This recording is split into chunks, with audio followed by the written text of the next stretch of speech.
Gracias por continuar con nosotros en Al Punto en la tarde y ahora en el segmento Al Punto en la Salud, bajo la conducción del doctor Elvin Castillo, que nos tiene hoy una distinguidísima invitada, un lujo de invitada, que nos va a hablar sobre una enfermedad muy frecuente en ciertas personas y en ciertos lugares del país. Adelante, doctor Castillo. De nuevo, como cada semana, en su segmento Al Punto en la Salud, bajo la conducción de un servidor, doctor Elvin Castillo, cirujano oncólogo. Como siempre, le traemos un tema de gran importancia y asociado pues a lo más preciado que tenemos, a la salud. En el día de hoy contamos con una invitada especial, la doctora Angeli Tapia Báez, quien es reumatóloga, inmunóloga, médico internista. La doctora labora en el Centro Médico Real, realizó sus estudios de especialización en el Hospital Luis Eduardo Aybar y en el Hospital Cabral Ibáez en Santiago. El tema del día de hoy es sobre las enfermedades de las articulaciones asociadas al área de la reumatología. Doctora, muchísimas gracias por acompañarnos. Gracias a ustedes por la invitación. Es un verdadero gusto compartir con ustedes y con toda su audiencia. El gusto es de nosotros. Sí. Adelante, doctor. Sí, doctora. Bien, pues vamos a empezar primero definiéndonos sobre su especialidad, la reumatología, ya que no es una especialidad tan común, ¿no? A veces cuando nos piden referencia de un reumatólogo, son pocos los que conocemos, incluso nosotros los que somos del área de la salud. ¿Puede hablarnos un poco de su especialidad? Sí, por supuesto. La reumatología es una especialidad rama de la medicina interna y nos encargamos básicamente de las enfermedades que son musculoesqueléticas, articulares y enfermedades autoinmunes o colagenopatías. A diferencia de nuestros colegas los ortopedas, por ejemplo, que manejan también enfermedades articulares, nosotros vamos más bien en la parte inmunológica.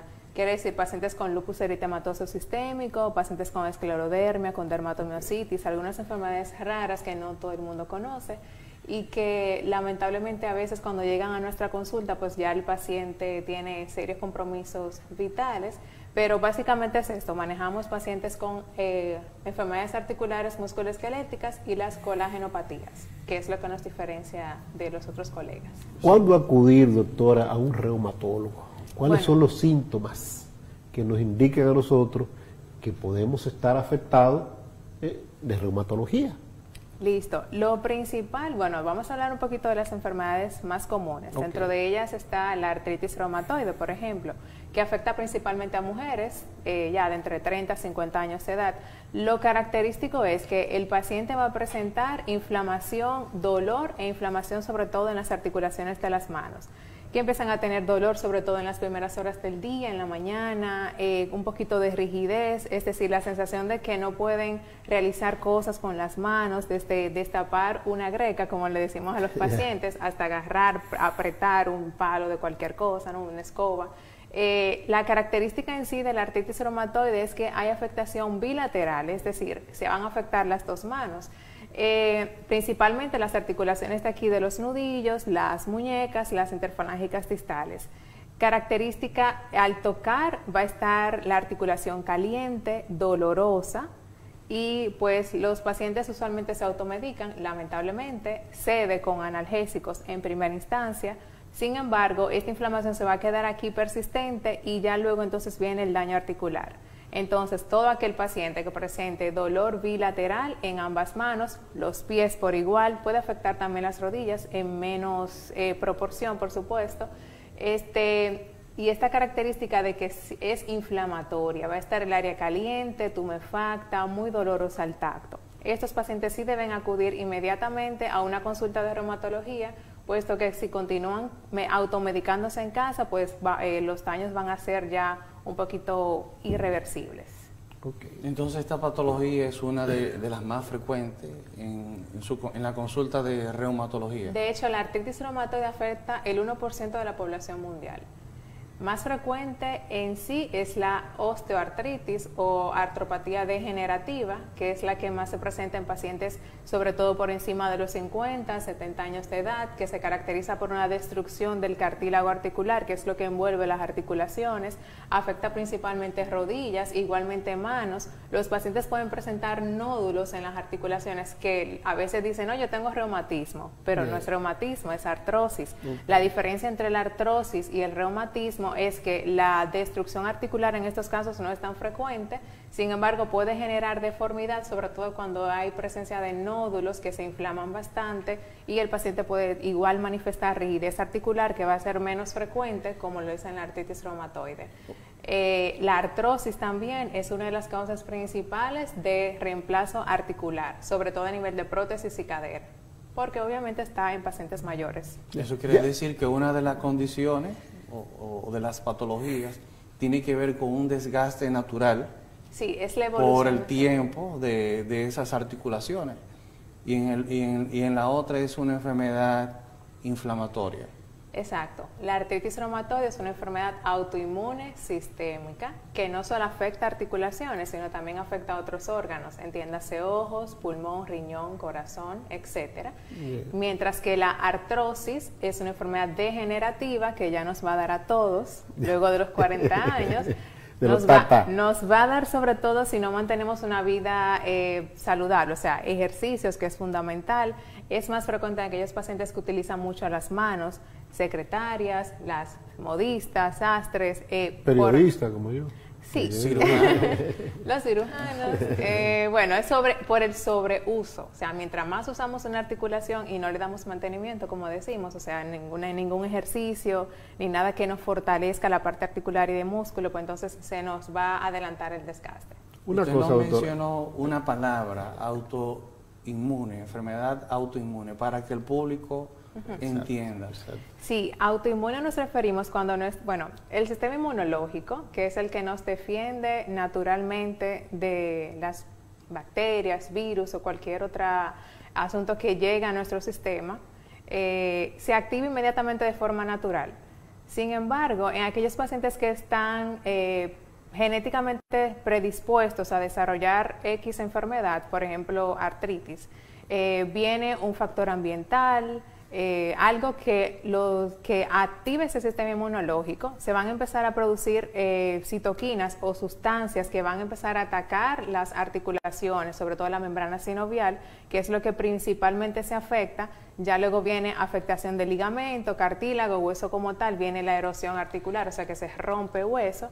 Entonces es por esto que se llama autoinmune, porque se activan todas las células que naturalmente tenemos que nos defienden, y empiezan a ver ese tejido articular como algo desconocido, extraño, y empiezan se empiezan a reclutar aquí células inflamatorias que van a promover y perpetuar ese daño articular. Por eso se dice que es autoinmune. Además, la causa como tal no se conoce. Sin embargo, los diferentes factores, tanto ambientales como genéticos, predisponen a X paciente a desarrollarla. Doctora, yo quiero preguntar algo. Después de detectado la sintomatología tanto del reumatismo como de, ¿cómo es lo otro que usted decía? Artrosis. La artrosis, ¿se puede detener esto? Sí, ¿Con claro. medicamento o con cirugía? Bueno, en caso de la artrosis, que es la enfermedad degenerativa que viene naturalmente, ya vimos los factores de riesgo, utilizamos mucho, el pilar son los analgésicos, sobre todo paracetamol, acetaminofén, analgésicos no esteroideos como el Celecoxib, entre otros. Y también utilizamos glucosaminas con condroitina, utilizamos también colágeno hidrolizado. En algunas circunstancias se puede colocar dentro de la articulación, sobre todo de rodilla, ácido hialurónico, que sirve como una especie de amortiguador o rellena esta parte de ese cartílago que se ha destruido.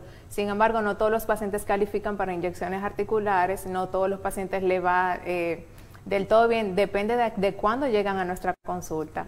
Por eso es que una gran parte terminan en reemplazo articular, porque ya el cartílago está completamente destruido, el hueso está prácticamente que choca, y ahí lo que va es el reemplazo articular, y eso ya el ortopeda se encarga. Sin embargo, en la artritis reumatoide, mientras más temprano se hace el diagnóstico, pues el paciente tiene mejor pronóstico y mejora la calidad de vida. Hay un sinnúmero de medicamentos, desde los modificadores de la enfermedad, como el metotrexato, que es uno de los más frecuentemente utilizados, la hidroxicloroquina, utilizamos esteroides orales, y ya cuando el paciente, si lo vemos a los 3 meses y continúa todavía con carga inflamatoria importante, pues también contamos en el país con medicamentos de alto costo, que afortunadamente está cubierto por el programa del Ministerio de Salud Pública, y que son los famosos biológicos, que hay un sinnúmero de tantos, y esos también nos han permitido pues frenar la actividad inflamatoria y ofrecer a los pacientes una mejor calidad de vida. Eso sí se hace un diagnóstico oportuno. Ya, ok. ¿Cuáles son los factores de riesgo, sobre todo de esa enfermedad más común, la artritis reumatoide? Factores de riesgo asociados tenemos la edad, es mucho más frecuente en pacientes entre los 30 a 50 años de edad. El sexo femenino es más frecuente en las mujeres, la artritis reumatoide, casi siempre nos llevamos la mejor parte de todo. ¿Y a qué se debe eso, que sea más frecuente en las mujeres? Bueno, realmente eso es algo que todavía la ciencia no lo ha explicado, pero sí la parte de la genética influye mucho en esto, de que las mujeres sean principalmente las más afectadas. El tabaco, los pacientes que consumen cigarrillo, pues aumenta el riesgo de desarrollar artritis reumatoide, y eso es porque se desencadenan otras especies de sustancias que también activan el sistema inmunológico. Otra cosa, la obesidad, el sedentarismo favorecen que una persona genéticamente predispuesta desarrolle artritis reumatoide. Increíble pero cierto también las caries dentales. Por eso también insistimos que en los pacientes con enfermedades autoinmunes pues tengan una consulta periódica con el odontólogo, puesto que también se relaciona una bacteria que es la Porphyromonas gingivalis, que es la causante de las caries, con el desarrollo de artritis reumatoide en pacientes genéticamente susceptibles. O sea que hasta las caries te predisponen a tener artritis. O sea, bueno, no vamos a decir que todo el mundo.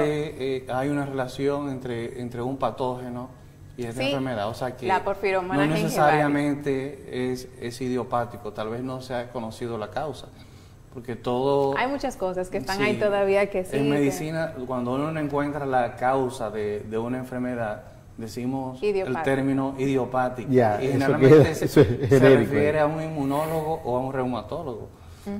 Sí, hay muchas cosas, pero esos son los principales factores de riesgo que te predisponen a desarrollar artritis reumatoide en este caso. ¿Tiene algo que ver esto con la fiebre reumática o son entidades diferentes? Son entidades diferentes realmente.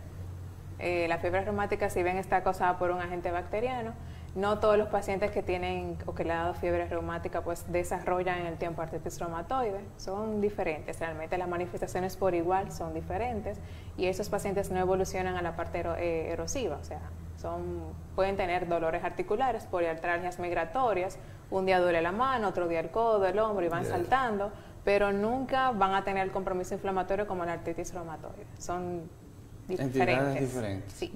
Pero sí se maneja en el campo de la reumatología. Nos llegan pocos, porque ya algunos especialistas ya están, sobre todo los cardiólogos, médicos internistas, sí ya tienen esta patología más, o sea, les llega más, se quedan con ellas. Y casi no nos llegan a los reumatólogos. Las estadísticas, ¿qué dicen de este tipo de enfermedades en la República Dominicana? ¿Son muy frecuentes? ¿Qué por ciento de la población, podríamos decir, está afectada? Los rangos de edad, ya usted decía que por encima de los 30 años ya hay posibilidades de que la persona sea afectada de esto, y hizo hincapié en ya la persona que supera los 50, los 60 años de edad.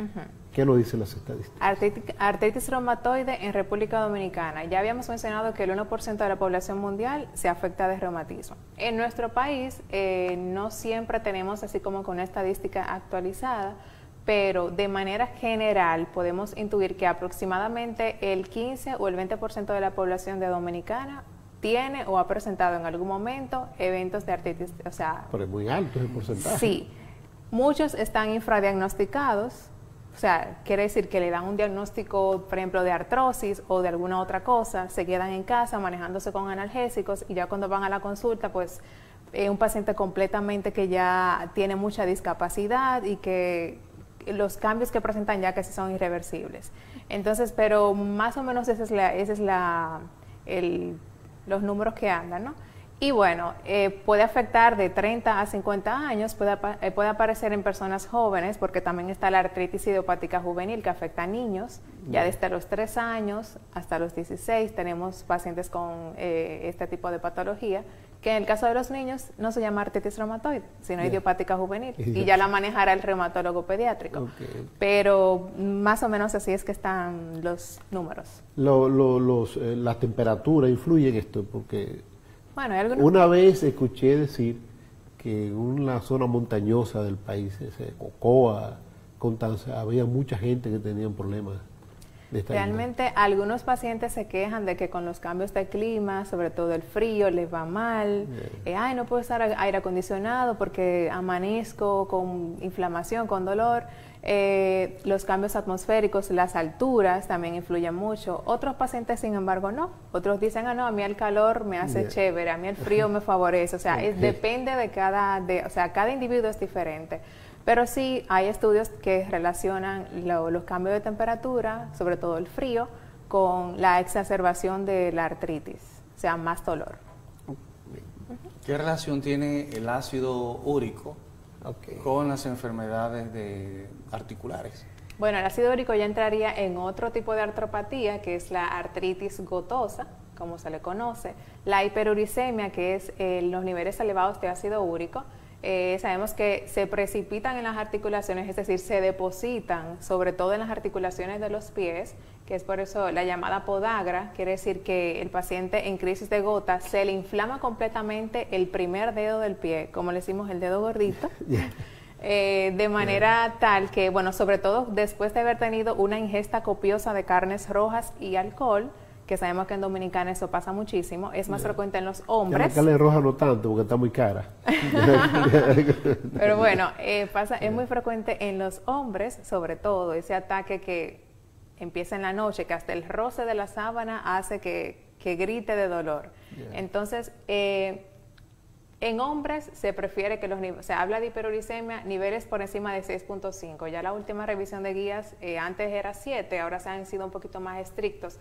Hiperuricemia por encima de 6.5, en mujeres por encima de 5. Entonces ya ahí hay que tratar, siempre y cuando haya manifestaciones articulares. Entonces la artritis gotosa también pasa por otras fases. Viene una fase asintomática, es decir, que tenemos solamente niveles de ácido úrico elevados, sin embargo a nivel articular no hay ninguna manifestación clínica, y ya está la fase como tal de dolor articular. Está también la fase crónica, que es cuando se depositan los tofos, que son como, asimismo, depósitos de ácido úrico a nivel articular.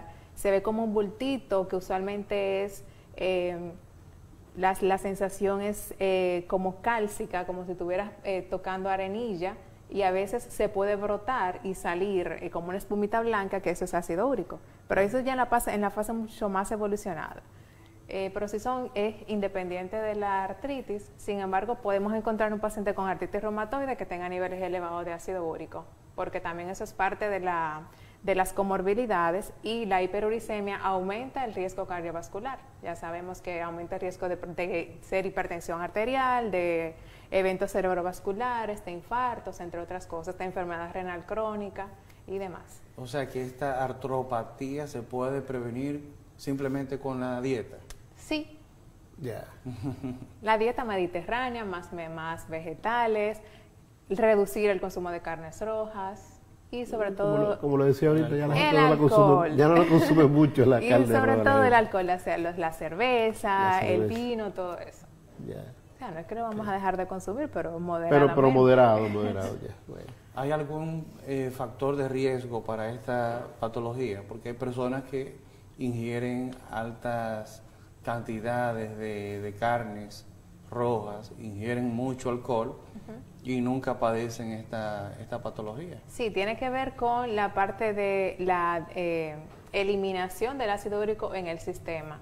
Por ejemplo, podemos consumir grandes cantidades de estas proteínas, o sea, derivadas de la purina, y nuestro sistema renal pues funciona perfectamente bien, y yo aumento ácido úrico y mi riñón lo elimina sin ningún problema.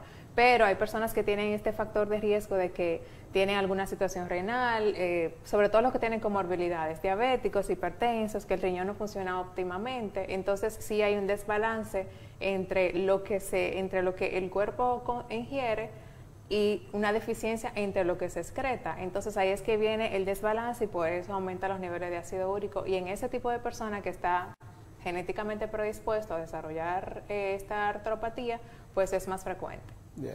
Cuando un paciente dice que tiene reuma, ¿a cuál de todas estas artropatías se refiere? Un término mal empleado. Reuma no es nada. Reuma le hablan al dolor. Ay, me duele aquí, tengo reuma. Me dijeron que tengo reumatismo. Todo dolor articular, el dominicano dice que es reumatismo. Es reumatismo. Pero no es. Reumatismo o artritis reumatoide es dolor articular con inflamación de manera simétrica. Ahora, dolor articular sin inflamación es artrosis. Dolor articular con inflamación es artritis reumatoide. Dolor articular con niveles de ácido úrico elevado es artritis gotosa. O sea, hay que saber el nombre de cada patología. No todo es reuma. Yeah. ¿Algunas de estas patologías se pueden tratar en combinación con el ortopeda o están siendo tratadas por el ortopeda y luego interconsultadas con ustedes o viceversa? Ocurren ambas cosas. La mayoría de los pacientes van primero al ortopeda porque lamentablemente desconocen de nuestra especialidad. Como decimos, es una especialidad bastante joven. En el país mucho hay trabajo tienen ustedes, porque un 15%, no se crea, 15% no se crea. de No, casos. por eso, porque es que es una especialidad de referencia. Okay. Si usted, doctor, no me refiere un paciente que usted sospecha que tiene una enfermedad articular inflamatoria, pues nunca va a llegar y se va a retrasar el diagnóstico. Entonces, la mayoría de los pacientes se quedan floreteando en algunas especialidades y ya luego al momento de que lo quieren referir, usualmente ya hay cambios que nosotros no podemos revertir. Pero usualmente si el ortopeda en primera instancia los maneja, puede llegar al médico internista, puede llegar al hematólogo, al nefrólogo, a cualquier otro. Y ya luego al final entonces lo refieren al reuma. ¿Pueden revertirse estas enfermedades? Son enfermedades crónicas y autoinmunes. Podemos iniciar tratamiento y evitar que lo que ya está siga avanzando. Sin embargo, como dijimos que son enfermedades inmunológicas, pues podemos apagar, frenar el sistema, pero la enfermedad como tal no va a desaparecer. Es como el hipertenso. Usted le dice, usted es hipertenso, tiene que tomar este medicamento de por vida, por el resto de su vida. Entonces, así mismo ocurre con las enfermedades musculoesqueléticas y autoinmunes. ¿Qué relación hay entre las enfermedades reumatológicas y el COVID, que hubo en un principio con la pandemia, que los pacientes de reumatología se estaban quejando porque estaban escaseando los medicamentos de ellos? Sabes que con el COVID, pues es una enfermedad que todavía no tiene un tratamiento definitivo, ¿no? Entonces sí se estuvieron empleando mucho la hidroxicloroquina al principio en pacientes que tenían neumonía y ya luego vino el uso del tocilizumab, que es un inhibidor de la interleuquina 6, que se utiliza mucho en pacientes con artritis reumatoide, es un biológico.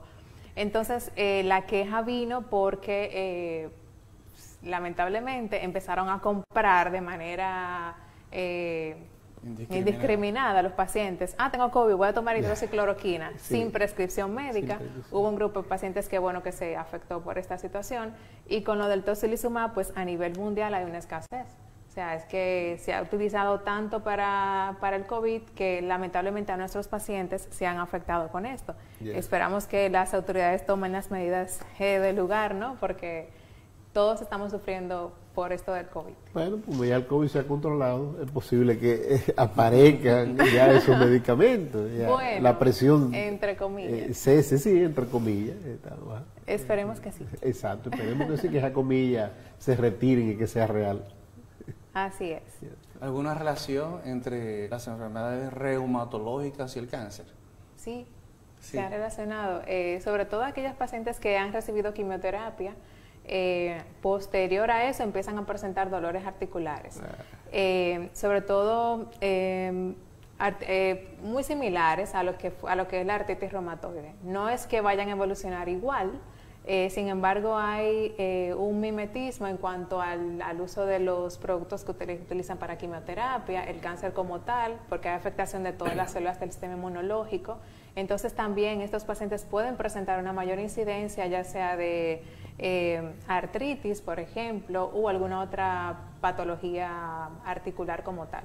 O sea que sí, la mayoría se han quejado. O sea, me ha tocado tratar pacientes que han tenido quimioterapia y que al mes, por ejemplo, ya empiezan a tener manifestaciones articulares. La osteoporosis es frecuente porque ustedes utilizan también esteroides, entonces por eso hay que tener una profilaxis con calcio y vitamina D y hacerle controles de densitometría a los pacientes, porque la osteoporosis también es una de las complicaciones post-tratamiento de cáncer. O sea, bueno recalcar que además de tratar enfermedades de las articulaciones, tratan patologías óseas y también musculares, sí. Y de los tendones que se relacionan con esto de trastornos autoinmunitarios. Cierto. Bueno.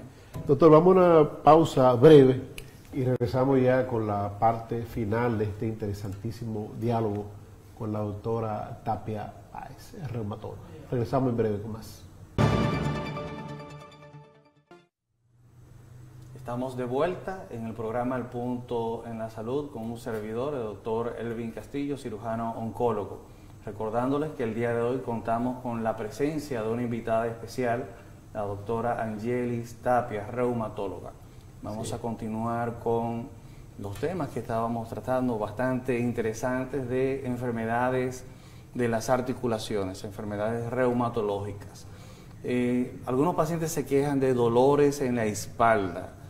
¿Tiene esto que ver con los tratamientos que le pueden ofrecer los reumatólogos, o la columna es básicamente tratada por ortopedas o neurocirujanos? ¿Hay enfermedades reumatológicas que son tratadas por su especialidad?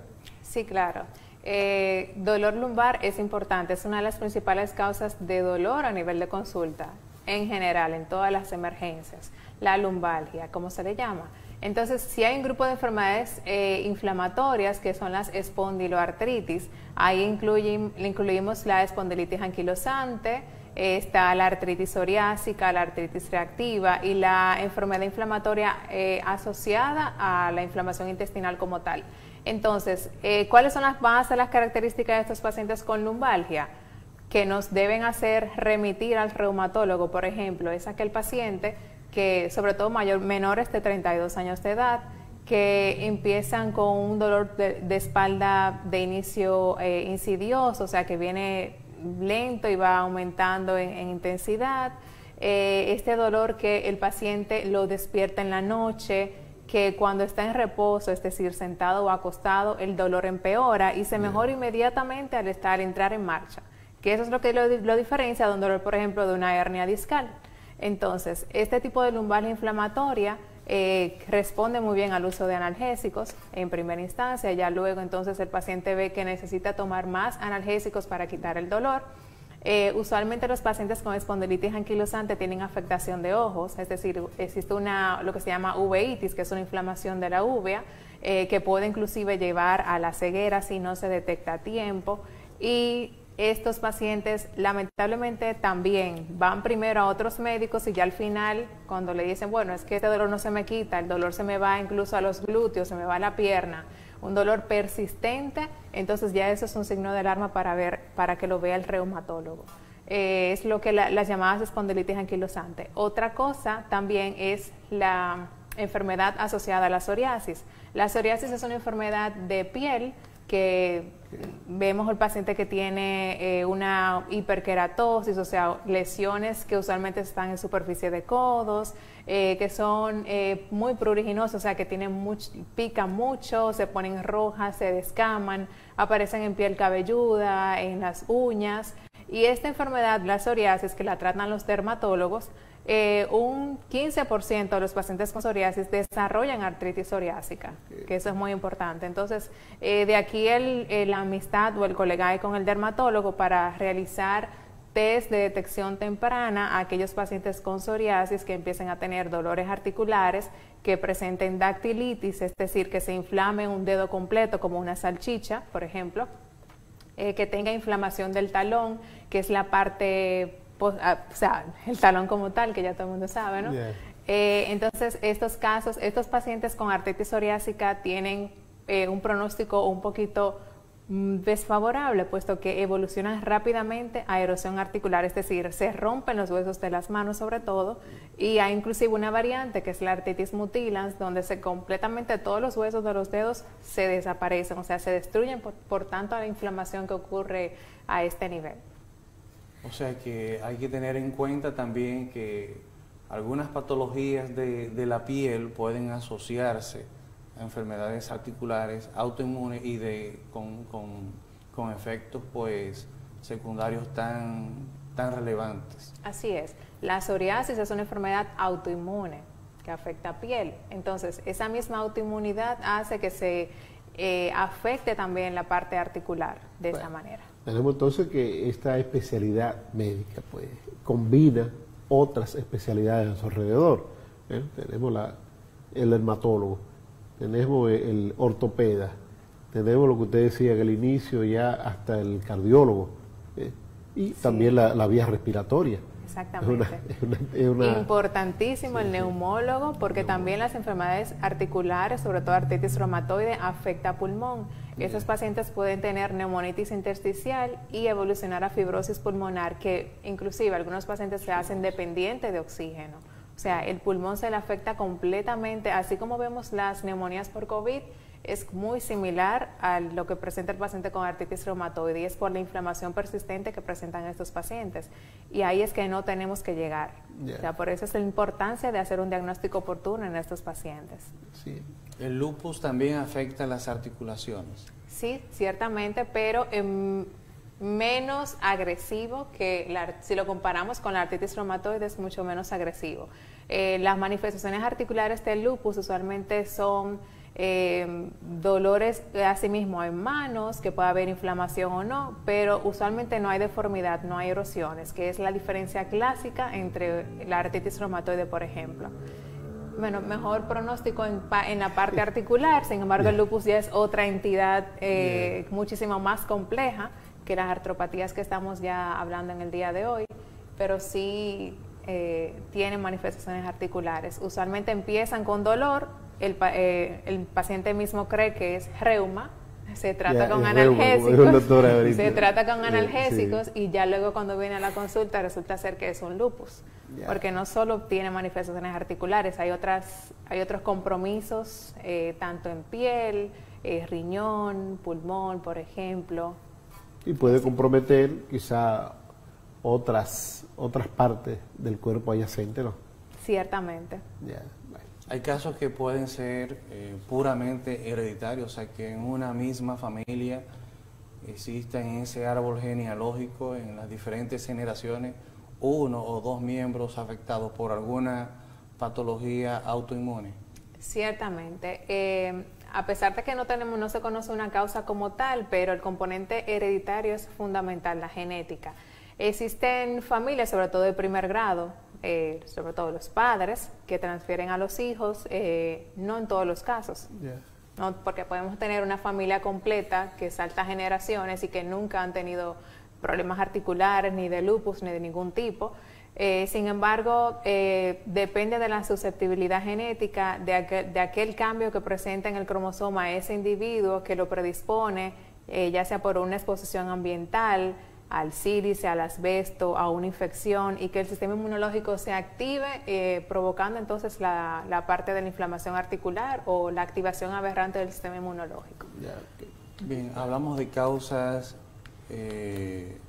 ambientales, causas genéticas o hereditarias, algunos patógenos, pero también existen algún otro factor de riesgo o predisponente, como el uso de algún tipo de medicamento o tratamiento para alguna otra enfermedad que pueda predisponer en algún paciente el desarrollo de alguna artropatía. Bueno, sobre todo la artritis gotosa, sí. Se relaciona con medicamentos tales como los diuréticos tiacídicos, inclusive la aspirina, otros medicamentos como la ciclosporina. Sí se ha visto relación entre el uso de estos fármacos y el desarrollo de artritis gotosa o aumento del ácido úrico. Pero, por ejemplo, artritis reumatoide, artrosis y las demás no tienen relación tanto con el uso de medicamentos previos.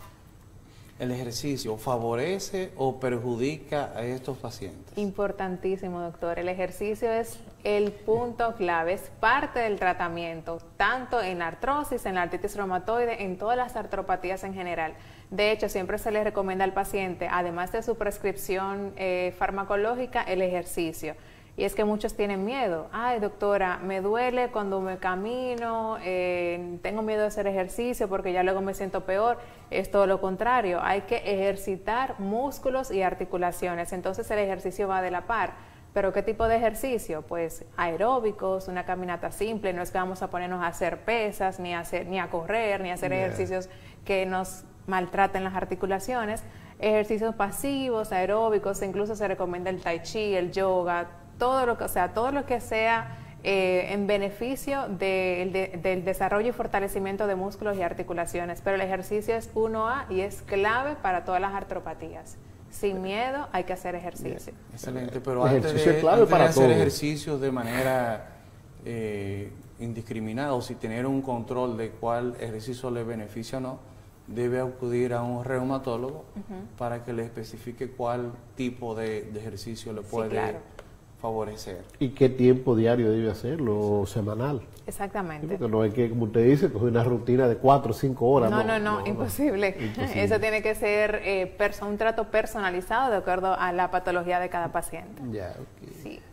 Bien, hemos visto que muchas de esas enfermedades articulares se ven en personas ya de edad avanzada, pero pueden presentarse algún tipo de artropatía también en los niños o esas mismas que se ven en los ancianos, con personas por encima de 50, 60 años, pueden presentarse en pacientes pediátricos.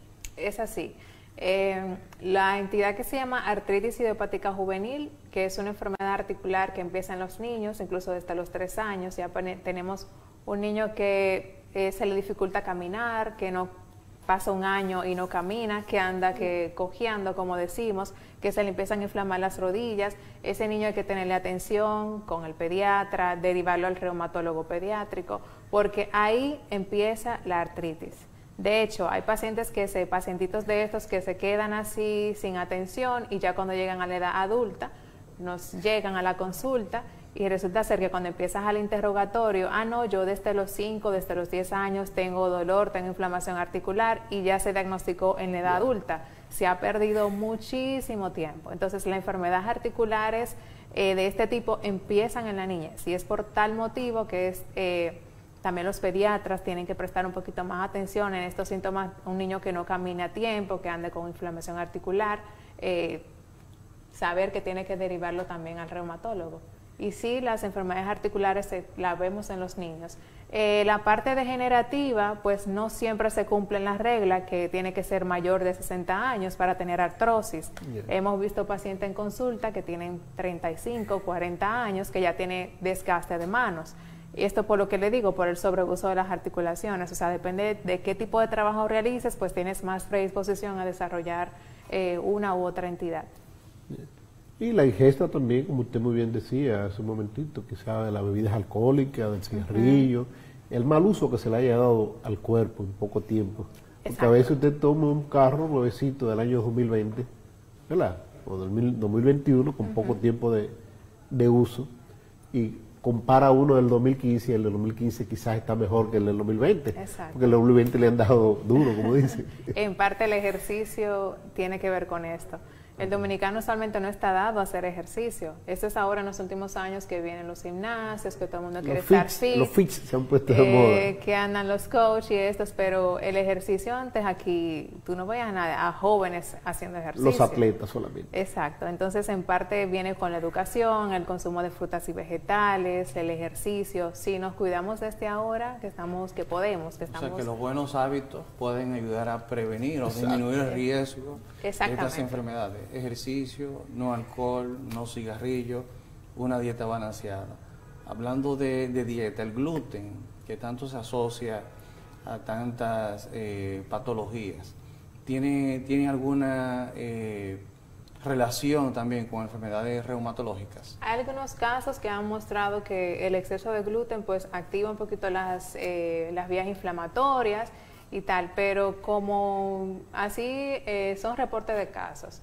Realmente no podemos decir que ciertamente vamos a suspender por completo el gluten, ¿no? Pero sí hay reportes de casos en que se ha asociado mayor incidencia de enfermedades articulares X, pero como tal no estamos ni a favor ni en contra de no usarla. Bueno. Bien, lamentablemente se nos ha terminado el tiempo. Le damos las gracias nuevamente a la doctora Angelis Tapia por acompañarnos en este tema pues de tanto provecho y tan frecuente que afecta a tantas personas. Como siempre, el próximo viernes vamos a traer otro invitado especial y vamos a continuar con temas relacionados a la salud, en su segmento Al Punto en la Salud. Gracias, doctora, por haber estado con nosotros. A ustedes, pues le esperamos en una próxima entrega de Al Punto en la Tarde.